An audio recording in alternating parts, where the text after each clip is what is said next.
Hello दोस्तों, मैं आपका होस्ट सागर। आज हम एक नई पर्सनालिटी से मिलने आए हैं। क्या चीज़ हमें मोटिवेट करी उनका इंटरव्यू लेने के लिए, हम एक ब्रीफ बताते हैं आपको उनके बारे में। हम ये मैगजीन देख रहे थे, आइकन्स ऑफ इंडिया 2025। उसमें हमें पता चला लाइन नंबर 24, पेज नंबर 24 पे असे अशोक कुमार बबेरवाल जी हैं, जो कि राजस्थान की सरकारी स्कूल में प्रिंसिपल है, और उनको ये अवार्ड मिला है। यही देख के हमारा मन करा कि हमें उनके बारे में जानना चाहिए, क्योंकि हमारे लिए बहुत बड़ी बात थी कि किसी एक सरकारी स्कूल के टीचर को इस तरह का अवार्ड मिलना और किसी मैगजीन में उनके बारे में आना। तो शुरू करते हैं इंटरव्यू और उनसे पूछते हैं उनके बारे में। तो शुरू करते हैं। सागर आपके द्वार लाए नई बातें यार, हंसी सोच और मस्ती हर दिल के पार। तो अशोक जी, आप अपने बारे में हमारी ऑडियंस को बताइए और उसके बाद हम कुछ आगे के सवाल आपसे करते हैं। पहले तो आपका स्वागत है, आप यहाँ पे आए दिल्ली से चल करके। मेरा नाम अशोक बबेरवाल है। मैं राजस्थान की जो शिक्षा विभाग है उसमें प्रिंसिपल के पद पर कार्यरत हूँ। मेरा पिछले 21 ईयर्स से एजुकेशन विभाग में टीचिंग का एक्सपीरियंस है। साथ ही मैं पिछले 12 साल से संस्था प्रधान के रूप में कार्यरत हूँ। साथ ही मैंने एक मिशन के रूप में, जब से मैं इस डिपार्टमेंट में आया तभी से मैं सोसाइटी और एजुकेशन को आगे बढ़ाने के लिए सोसाइटी के साथ मिलकर कार्य कर रहा हूँ। हमारा अगला सवाल है कि आपको बीइंग ए सरकारी स्कूल के टीचर आपको ये अवार्ड मिला, तो आपको कैसा लगा ये अवार्ड मिलके? मुझे इंटरनेशनल आइकन अवार्ड 2025 मिलकर के मुझे बहुत ही अच्छा लगा। और यह जो आइकन अवार्ड है मुझे शिक्षा के क्षेत्र में और समाज सेवा के अंदर उत्कृष्ट कार्य करने के लिए मुझे प्रोत्साहन के रूप में मिला, और इससे मुझे मोटिवेशन भी मिला है कि आगे भी मैं अपना जो जीवन काल है उसमें बेहतरीन कार्य कर पाऊँ।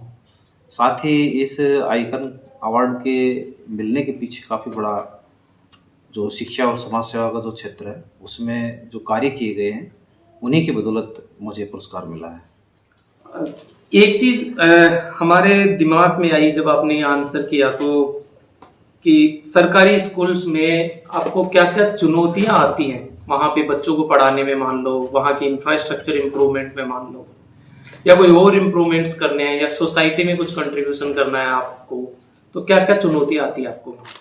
एनरोलमेंट का कम होने के पीछे काफ़ी रीजंस होते हैं कि इसमें जो शिक्षक समुदाय है उसको जो अन्य जो गतिविधियां हैं उनमें ज़्यादा इन्वॉल्व किया जाता है। साथ ही सोसाइटी से हमारा जुड़ाव भी है, लेकिन सोसाइटी के जो सभी लोग हैं वो नहीं जुड़ पाते हैं। जोड़ने का प्रयास भी करते हैं, बट जो आजकल जो प्राइवेट स्कूल हैं वो भी काफ़ी क्षेत्र में आगे बढ़ रही हैं। तो हमारे जो गवर्नमेंट स्कूल्स हैं वो भी काफ़ी अच्छे हैं, और साथ ही जो उनमें जो शिक्षक होते हैं वो भी काफ़ी वेल क्वालिफाइड होते हैं। लेकिन प्रयास जो है हम सब अच्छे करते हैं। बाकी सोसाइटी का जो थोड़ा सा माइंडली चेंज हुआ है कि वो उनका झुकाव गवर्नमेंट की बजाय प्राइवेटाइजेशन जो स्कूल्स हैं उनकी तरफ। अगला सवाल मेरा है कि सरकारी स्कूल्स में बच्चे बहुत कम होते हैं, ऐसा क्यों होता है उसके बारे में जानने की कोशिश करते हैं इनसे। तो आप हमें बताइए कि इसका क्या कारण होता होगा कि सरकारी स्कूल में कम बच्चे होते हैं।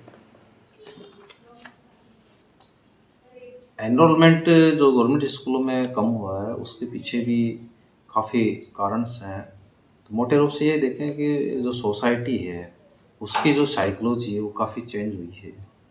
तो उसके लिए जो हम लोग भी काफ़ी प्रयास करते हैं, क्योंकि हमारे पास भी वेल क्वालिफाइड जो स्टाफ होता है। इसके अलावा जो गवर्नमेंट है उसको भी इसमें हमारे को सपोर्ट करना चाहिए। इसके अलावा जो हमारे गवर्नमेंट जो स्कूल्स होते हैं उनमें जो भी एक्टिविटीज़ होती है, जो भी गतिविधियाँ हमारे को करवानी है या करनी है, उसके लिए हमें जो फंड है वो भी सोसाइटी से कलेक्ट करने के लिए बोला जाता है। तो सोसाइटी में भी जब हम बार बार उनको बुलाते हैं तो वो सोचते हैं कि भाई इस कार्य के लिए हमें बुलाया जा रहा है, तो वो भी काफ़ी कभी कभी ऐसा लगता है उनको कि वो दूर हट रहे हैं हमारे से। साथ ही जो बजट है, हम चाहेंगे कि गवर्नमेंट एक बार बजट दे, उसको जो भी स्कूल मैनेजमेंट है उसके ऊपर छोड़ दिया जाए कि आपको इतना फंड जो दिया जा रहा है 2 लाख रुपए दिए जा रहे हैं या 3 लाख दिए जा रहे हैं, जिससे कि उसको आपकी जो नीड्स हैं आपके स्कूल्स की उनके लिए आप उनको यूज़ करें, जिससे कि सभी की जो सुविधाएं हैं उनके अनुसार उसको आगे बढ़ाया जाए। और साथ ही इस प्रकार की जो सुविधाएं तो उसमें हम जो बच्चों के लिए काफ़ी ट्रांसपोर्टेशन की सिस्टम भी अपने स्तर पर डेवलप कर सकते हैं। हालांकि गवर्नमेंट इसमें आने जाने के लिए डेवलपमेंट जो ट्रांसपोर्टेशन का प्रयास करती है, लेकिन फिर भी उसमें एक ओपन टाइप जो टैक्सी लागू करना है स्कूल के द्वारा, तो इस प्रकार की जो सुविधाएं हों तो मैं समझता हूँ काफ़ी जो दूर दराज के जो क्षेत्रों से जो प्राइवेट स्कूल्स जिस प्रकार से ट्रांसपोर्टेशन का सिस्टम लागू कर रखा है, तो हम भी लागू करें तो निश्चित रूप से उसमें शायद सुधार आ सकता है। हमने ये तो आपसे पता किया कि क्या कारण है सरकारी स्कूल्स में कम बच्चे होने का। हम ये और जानना चाहते हैं कि इनको बढ़ाने के लिए क्या कर सकते हैं, सरकारी स्कूल्स में बच्चों की संख्या को कैसे बढ़ाया जा सकता है। एनरोलमेंट जो गवर्नमेंट स्कूलों में कम हुआ है उसके पीछे भी काफ़ी कारण हैं। तो मोटे रूप से ये देखें कि जो सोसाइटी है उसकी जो साइकोलॉजी है वो काफ़ी चेंज हुई है। तो उसके लिए जो हम लोग भी काफ़ी प्रयास करते हैं, क्योंकि हमारे पास भी वेल क्वालिफाइड जो स्टाफ्स होता है। इसके अलावा जो गवर्नमेंट है उसको भी इसमें हमारे को सपोर्ट करना चाहिए। इसके अलावा जो हमारे गवर्नमेंट जो स्कूल्स होते हैं उनमें जो भी एक्टिविटीज़ होती है, जो भी गतिविधियां हमारे को करवानी है या करनी है, उसके लिए हमें जो फंड है वो भी सोसाइटी से कलेक्ट करने के लिए बोला जाता है। तो सोसाइटी में भी जब हम बार बार उनको बुलाते हैं तो वो सोचते हैं कि भाई इस कार्य के लिए हमें बुलाया जा रहा है, तो वो भी काफ़ी कभी कभी ऐसा लगता है उनको कि वो दूर हट रहे हैं हमारे से।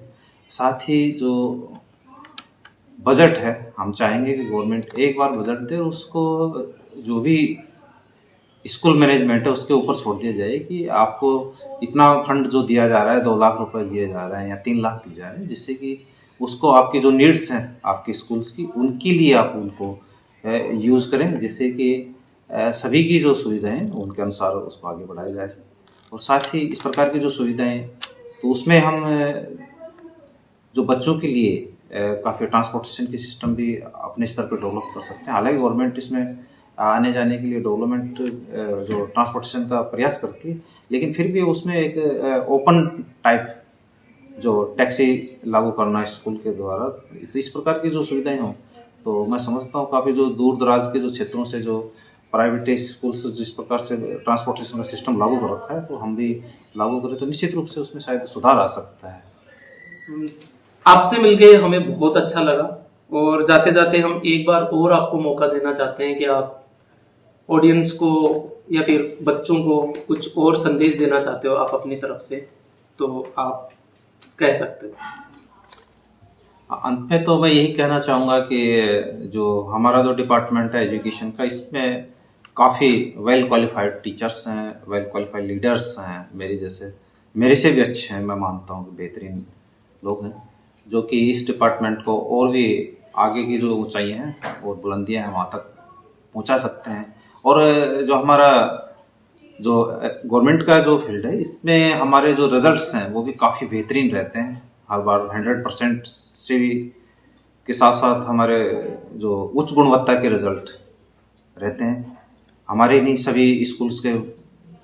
लेकिन कहीं सोसाइटी में थोड़ा सा साइकोलॉजी चेंज होने की वजह से उनके अंदर थोड़ा सा चेंजिंग है, तो इसके लिए सोसाइटी को भी अपना जो सपोर्ट है वो हमें देना चाहिए।